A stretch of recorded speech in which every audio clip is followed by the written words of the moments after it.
देखिए आज आप सबको ज्योग्राफी में भूगोल में हम विश्व का भूगोल पढ़ाएंगे।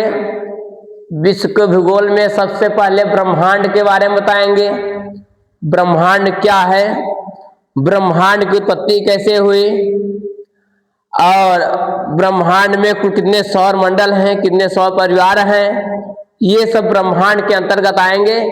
ब्रह्मांड के अंतर्गत जितने ग्रह, उपग्रह, धूमकेतु जितने भी हैं ये सभी ब्रह्मांड के अंतर्गत ही आते हैं। ब्रह्मांड के अंतर्गत पूरा विश्व आता है। एक साथ कहा जाए पूरा विश्व जो है ब्रह्मांड के अंतर्गत आता है। जैसे कि ब्रह्मांड का वर्णन जो है, ब्रह्मांड का वर्णन जो है सर्वप्रथम अध्ययन, ब्रह्मांड का सर्वप्रथम अध्ययन जो है 140 ईस्वी में ग्रीक निवासी टालमी ने किया था। ब्रह्मांड के बारे में सबसे पहले ग्रीक निवासी जो है 140 ईस्वी में टालमी ने किए थे और टालमी के अनुसार ही ब्रह्मांड के केंद्र में पृथ्वी है। टालमी ने ही बताया था कि ब्रह्मांड के केंद्र क्या है, पृथ्वी है। सभी ग्रह उपग्रह जो है पृथ्वी की जो है परिक्रमा करते हैं। सभी ग्रह उपग्रह मिलकर क्या करते हैं, पृथ्वी की परिक्रमा करते हैं। और लेकिन 1543 ईस्वी में जो है पोलैंड के निवासी, पोलैंड के खगोल शास्त्री जो है कापरनिकस ने जो है दूरबीन का आविष्कार किए। उन्होंने बताया ब्रह्मांड के केंद्र पृथ्वी नहीं बल्कि सूर्य है। सूर्य सहित ब्रह्मांड के केंद्र पृथ्वी नहीं बल्कि क्या है, सूर्य है। ब्रह्मांड के पृथ्वी बल्कि पृथ्वी नहीं बल्कि सूर्य है। सभी ग्रह और उपग्रह, सभी ग्रह और उपग्रह मिलकर जो है सूर्य की परिक्रमा करते हैं। कौन बताया ये, कापरनिकस ने 1543 ईस्वी में। देखिए ब्रह्मांड सब पहले क्या आता है, ब्रह्मांड थोड़ा थोड़ा लिखाते जाएंगे, बताते जाएंगे हम। ये ब्रह्मांड क्या है पहले ये देखिए। ब्रह्मांड किसे कहते हैं, हम इसे बता रहे हैं ब्रह्मांड किसे कहते हैं। देखिए ब्रह्मांड की खोज किसने की थी, कब किया गया था, एक थोड़ा छोटा छोटा टॉपिक बताते चले जाएंगे। बाकी मैं विस्तार से पूरा वर्णन कर दे रहा हूं, ऐसे समझा दे रहा हूं। ब्रह्मांड का सर्वप्रथम अध्ययन जो है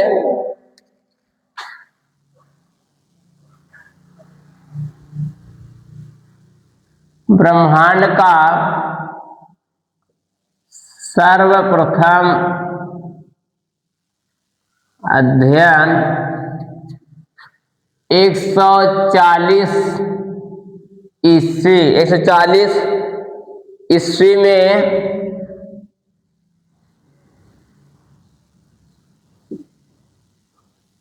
ग्रीक निवासी 140 में ग्रीक निवासी टालमी ने किया था।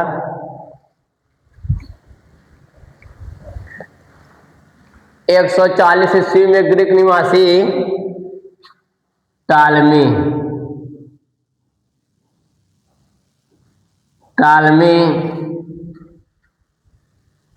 ये नहीं दिख रहा होगा, टालमी ने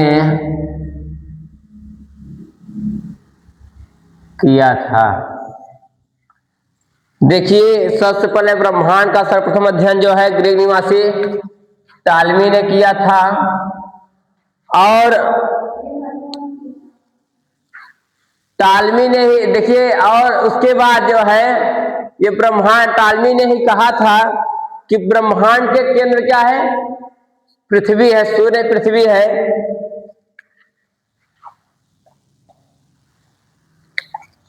टालमी ने बताया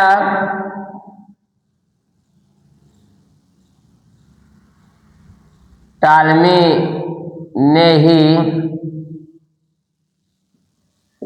बताया कि ब्रह्मांड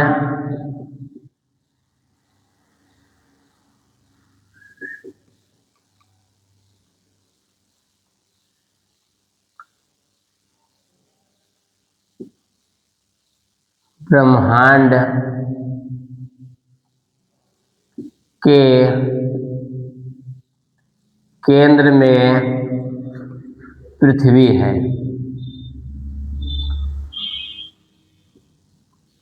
ब्रह्मांड के केंद्र में पृथ्वी है। ब्रह्मांड के केंद्र क्या है? पृथ्वी है। सभी ग्रह उपग्रह जो है पृथ्वी की चारों तरफ परिक्रमा करते हैं। परंतु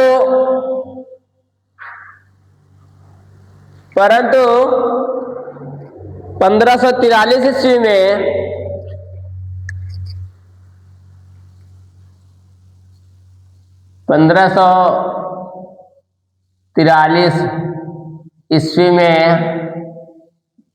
दूरबीन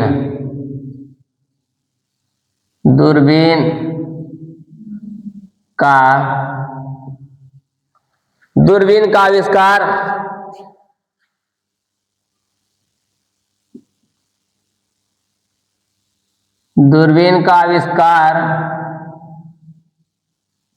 हुआ। तब पता चला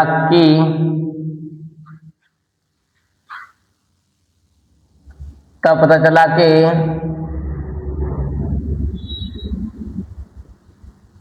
ब्रह्मांड के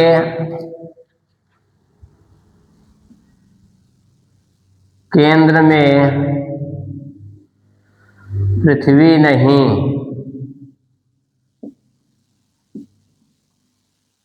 बल्कि सूर्य है। और यह किसने बताया? इसने खगोल शास्त्री कापरनिकस ने बताया। कौन बताया? खगोल शास्त्री कापरनिकस ने यह बताया कि ब्रह्मांड के केंद्र में सूर्य है। सूर्य सहित सभी, पृथ्वी सहित सभी ग्रह उपग्रह मिलकर जो है सूर्य की परिक्रमा करते हैं। इसलिए कापरनिकस को आधुनिक खगोल शास्त्र का जनक कहा जाता है। अगर किसी कोई लेता है आधुनिक खगोल शास्त्र का जनक किसे कहा जाता है? बताइए। कापरनिकस को कहा जाता है। आधुनिक खगोल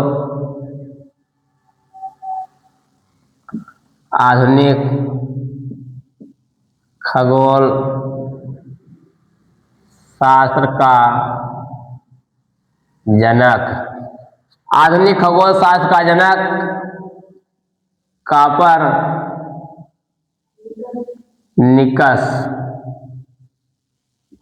को माना जाता है। आधुनिक खगोल शास्त्र का जनक कापरनिकस को माना जाता है। 1610 ईस्वी में इटली के महान वैज्ञानिक गैलीलियो ने, ओहो हो, हाँ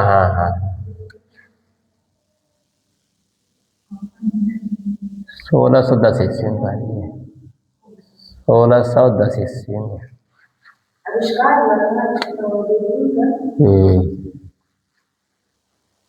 देखिए। उसके बाद जो है इसीलिए जो है कापरनिकस को आधुनिक खगोल शास्त्र का जनक कहा जाता है। 1610 ईस्वी में इटली के महान वैज्ञानिक 1610 ईस्वी में इटली के महान वैज्ञानिक जो है गैलीलियो ने दूरबीन का आविष्कार किया। ये जो दूरबीन का आविष्कार जो किए गैलीलियो किए थे, और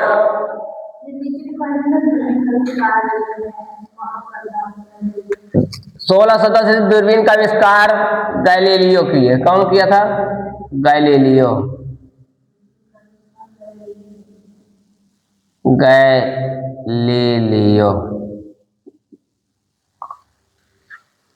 दूरबीन का आविष्कार गैलीलियो ने 1610 ईस्वी में किया था। परंतु कापरनिकस ने यह बताया कि ब्रह्मांड के केंद्र में पृथ्वी नहीं बल्कि सूर्य है। पृथ्वी सहित सभी ग्रह उपग्रह सूर्य की परिक्रमा करते हैं। और जैसे ही दूरबीन का आविष्कार किया गया, जिसके परिणाम स्वरूप ब्रह्मांड के अध्ययन में एक क्रांतिकारी परिवर्तन आया। जैसे ही 1610 ईस्वी में दूरबीन का आविष्कार हुआ, वैसे ही क्या हुआ, एक जो है ब्रह्मांड के बारे में एक क्रांतिकारी परिवर्तन आया। क्रांतिकारी मतलब एकाएक परिवर्तन हो गया।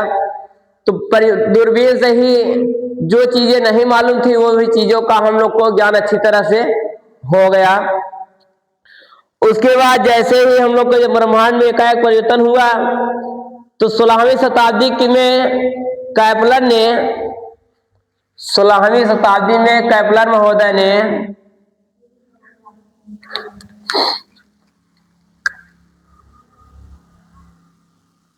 16वीं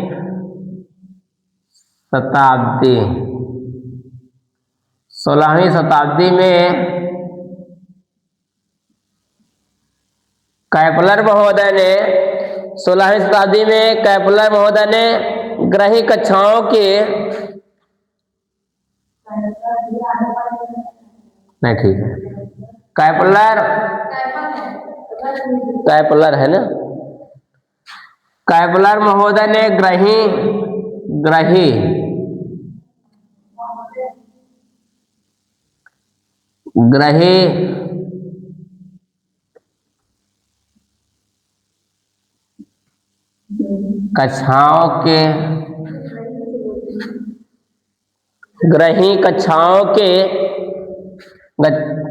कक्षाओं के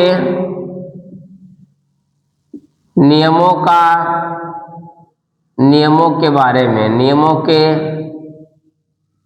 बारे में वर्णन किया।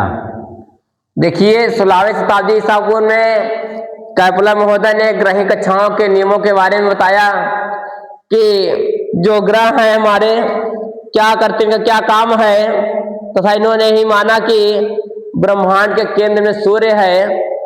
कैपलर महोदय ने माना, तब जाकर के कैपलर महोदय, गैलीलियो ने दूरबीन का आविष्कार कर दिया, पूरी तरह से मालूम हो गया। तब जाकर कैपलर महोदय ने माना कि ग्रही कक्षाओं में जो ब्रह्मांड में ब्रह्मांड के केंद्र में सूर्य है। पूरे ब्रह्मांड के केंद्र में सूर्य है। सूर्य सहित पृथ्वी सहित सभी ग्रह उपग्रह इसकी परिक्रमा करते हैं। और कैपलर को नवीन खगोल शास्त्र का जनक माना जाता है। नवीन खगोल शास्त्र का जनक पूछा जाए तो कैपलर महोदय जी को माना जाता है नवीन खगोल शास्त्र के जनक। नवीन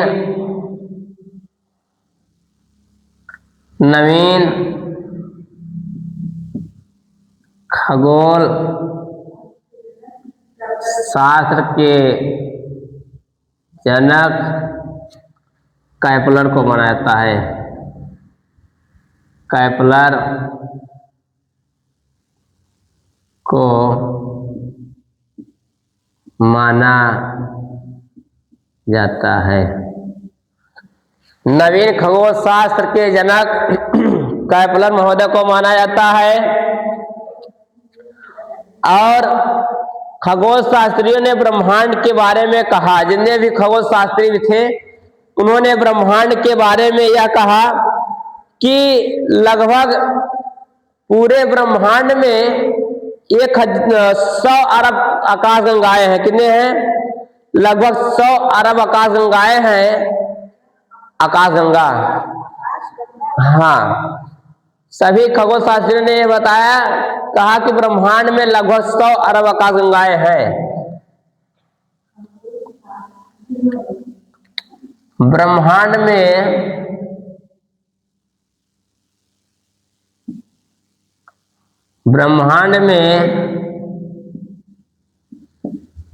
लगभग 100 अरब आकाश गंगा हैं तथा प्रत्येक आकाशगंगा में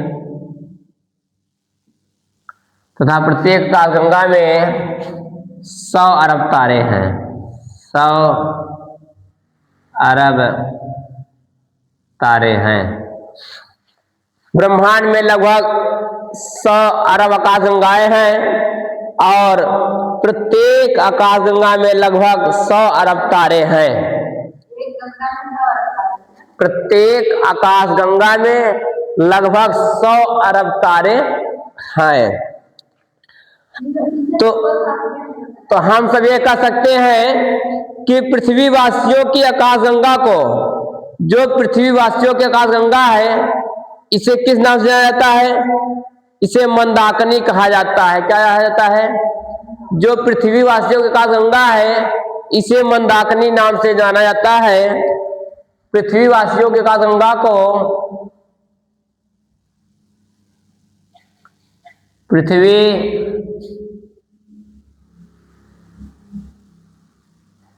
पृथ्वीवासियों की आकाशगंगा को पृथ्वीवासियों की आकाश गंगा को मंदाकिनी के नाम से जाना जाता है। पृथ्वीवासियों की आकाशगंगा को मंदाकिनी के नाम से जाना जाता है। किस नाम जाना जाता है? मंदाकिनी के नाम से जाना जाता है। और हमारी आकाशगंगा दूध की तरह चमकती रहती है। जो ब्रह्मांड में जो हम लोग देखते हैं आकाशगंगाएं जो हैं, इतना सफेद, इतना श्वेत दिखता है, ये दूध की तरह चमकती रहती हैं। इसलिए इन्हें मिल्की वेक्स के नाम से भी जाना जाता है। किस नाम से? मिल्की वे के नाम से भी जाना जाता है या दूध मेखला के नाम से भी जाना जाता। हाँ, हम सब अपने आकाशगंगा को मंदाकिनी नाम से जाना जाता है इसे तो, परंतु इतना श्वेत दिखती है, ना सफेद दिखती है, इतने सफेद दिखने के कारण इन्हें दूध मेखला या मिल्की वे के नाम से जाना जाता है। हमारी आकाशगंगाएं जो हैं सर्पिलाकार हैं। कैसे कौन सा आकार के हैं? सर्पिला आकार के हैं। सर्पिला मतलब कि जो होते ना सर्पिलाकार होता है, देखो, हाँ, सर्पिलाकार देखते हो। हमारी आकाशगंगाएं सर्पिला आकार की हैं और हमारी आकाशगंगा में लगभग असंख्य तारे हैं। हमारी आकाशगंगा में लगभग असंख्य तारे हमारी आकाशगंगा में, या कह सकते पृथ्वीवासियों के आकाशगंगा में पृथ्वीवासियों के आकाश गंगा में असंख्य तारे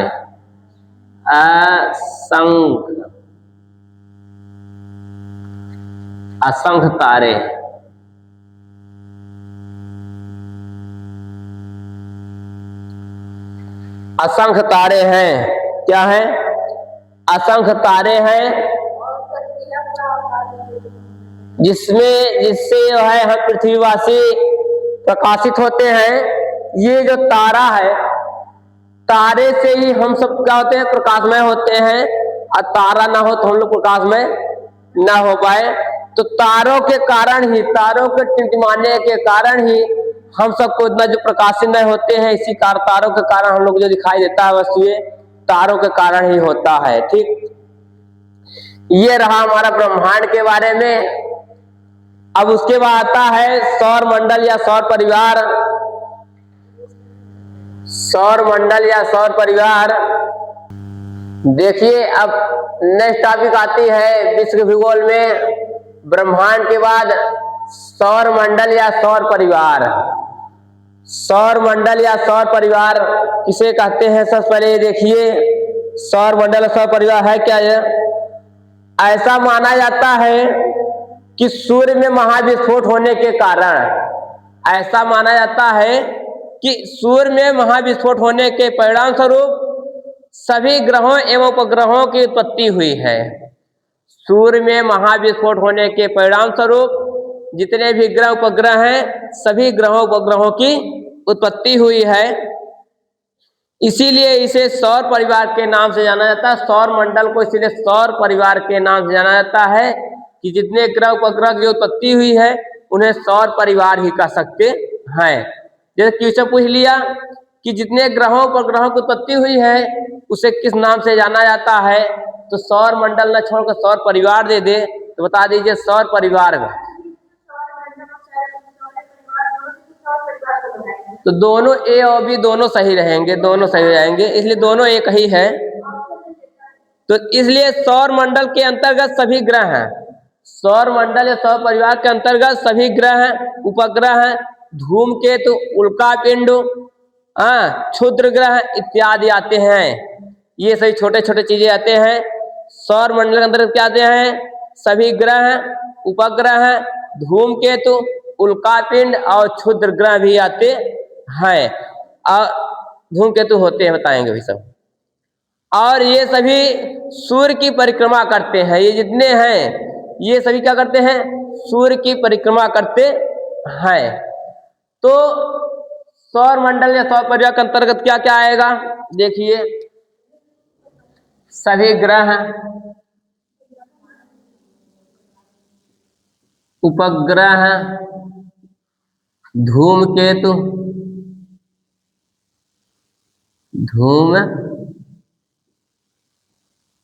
केतु, उल्कापिंड,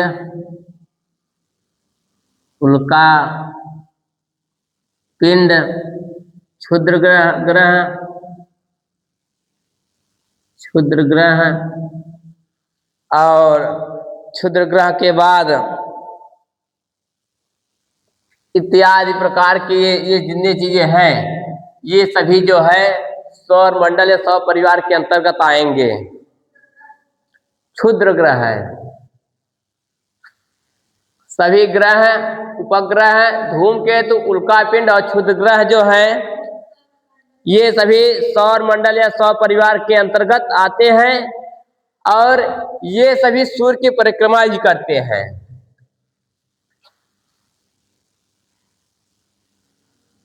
और ये सभी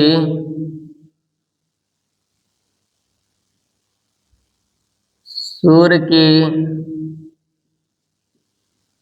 परिक्रमा करते हैं। जैसे मान लीजिए क्वेश्चन आ गया कि सूर्य की परिक्रमा कौन करता है? धूमकेतु। ऑप्शन में रहे धूमकेतु, सूर्य, पृथ्वी, ये तो है ही, उपग्रह तो ग्रह तो है ही। जैसे कि आ गया कि क्वेश्चन आ गया कि सभी ग्रह जो है ये सूर्य की परिक्रमा करते हैं, सूर्य की परिक्रमा करते हैं।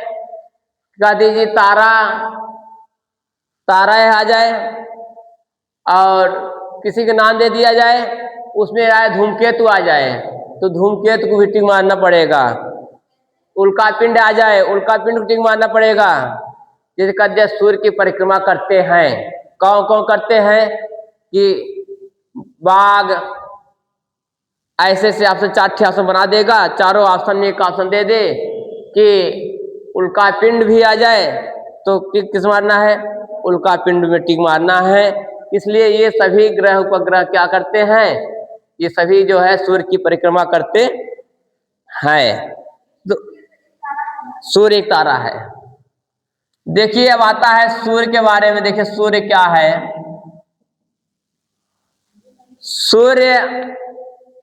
सूर्य भी एक तारा है। सूर्य क्या है? सूर्य एक तारा है या एक गैसीय गोला भी है, कह सकते हैं। सूर्य एक तारा है, सूर्य एक गैसीय गोला है। क्या है?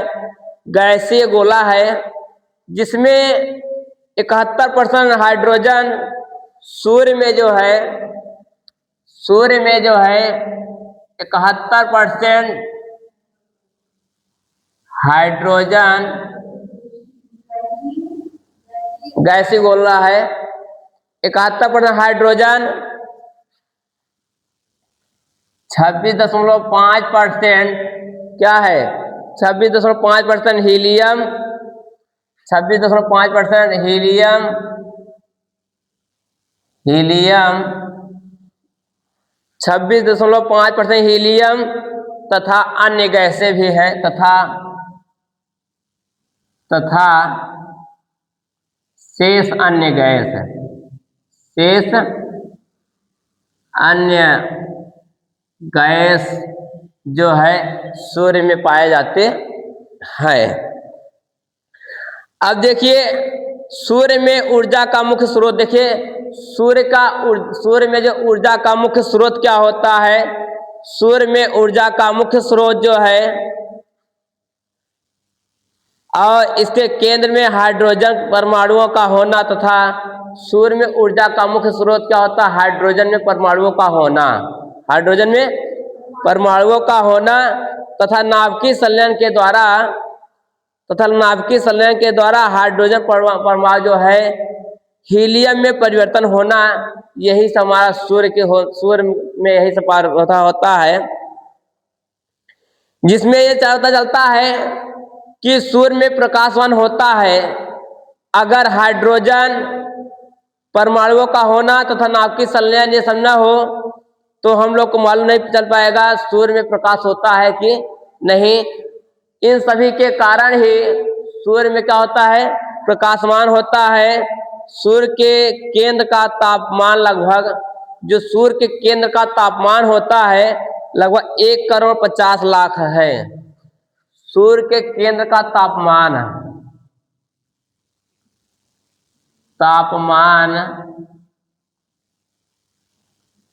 लगभग 1,50,00,000 है। सूर्य का तापमान लगभग 1 करोड़ कितना है, 1,50,00,000 है। तो भी लगभग में है, फिक्स नहीं है, जिसको हम लोग लिख सकते हैं 1.5 × 10⁻70 डिग्री सेल्सियस 1.5 × 10⁻7 डिग्री सेल्सियस ही लिख सकते हैं इसे, ठीक। हाँ तापमान न लिख सकते हैं, हाँ। तथा सूर्य के बाहरी परत का बाह्यतम तापमान लगभग 6000 डिग्री सेल्सियस होता है। ये तो अंदर का तापमान है, सूर्य के अंदर का तापमान है। कहाँ, आंतरिक है ना, ये आंतरिक है,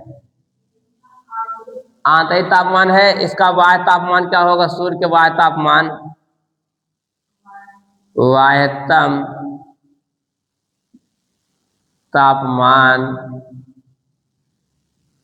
लगभग 6000 डिग्री सेल्सियस होता है। 6000 डिग्री सेल्सियस है, कितना, 6000 डिग्री सेल्सियस होता है। सूर्य का व्यास, जो सूर्य का व्यास है, सूर्य का व्यास लगभग 3,92,000 किलोमीटर है। सूर्य का व्यास, सूर्य का व्यास, सूर्य का व्यास लगभग 3,92,000, लगभग 3,92,000, 3,92,000 किलोमीटर है, 3,92,000 किलोमीटर है। सूर्य का व्यास लगभग 3,92,000 किलोमीटर है। यह पृथ्वी के लगभग 13 गुना बड़ा है, पृथ्वी से लगभग 13 गुना बड़ा है। सूर्य पृथ्वी से लगभग 13 गुना बड़ा है। सूर्य लगभग पृथ्वी से 13 गुना बड़ा है। जितनी वह पृथ्वी है उससे 13 गुना हमारा सूर्य है। सूर्य का प्रकाश पृथ्वी तक पहुंचने में 8 मिनट 18 सेकंड लगता है। कितना? 8 मिनट 18 सेकंड में सूर्य का प्रकाश पृथ्वी तक पहुंच जाता है। ये रहा है आप सबका पूरा सौर मंडल, सौर परिवार के बारे में हमने बताया। उसके बाद लिख लीजिए कि सूर्य का प्रकाश पृथ्वी तक पहुंचने में लगभग, सूर्य का प्रकाश पृथ्वी तक पहुंचने में 8 मिनट 18 सेकंड लगता है। हाँ, पृथ्वी पर पहुंचने में 8 मिनट 18 सेकंड लगता है।